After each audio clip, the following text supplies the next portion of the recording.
ముఖ్యంగా ప్రజాస్వామ్యంలో భారత రాజ్యాంగం ప్రకారం కూడా మెజారిటీ ప్రజలు అనేది పాలనలో ఉండాలి, వాళ్ళు అధికారంలో ఉండాలి అనేది ఉంది.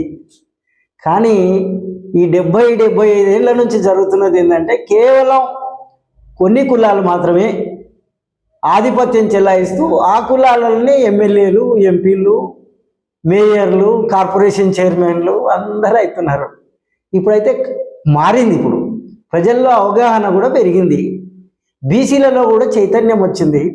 ఎందుకంటే మొన్నటిదాకా 42% రిజర్వేషన్ ఇస్తామని కాంగ్రెస్ ఏదైతే చెప్పిందో దాన్ని అమలు చేయకుండా 17%తోనే స్థానిక సంస్థల ఎన్నికలు జరిపించినారు. నిజంగా కూడా బీసీలంతా చాలా కసితోనే ఉన్నారు, పట్టుదలతోనే కూడా ఉన్నారు.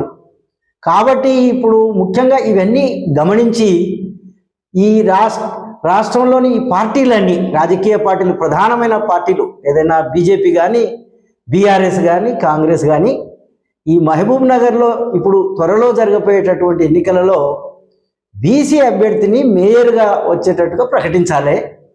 రెండవది ఏంటంటే దానికి తగిన విధంగానే బీసీలకు సంబంధించిన మా కార్పొరేటర్లకు కానీ వీళ్ళందరినీ కూడా ఎన్నిక చేయాలా అనేది ఉద్దేశం.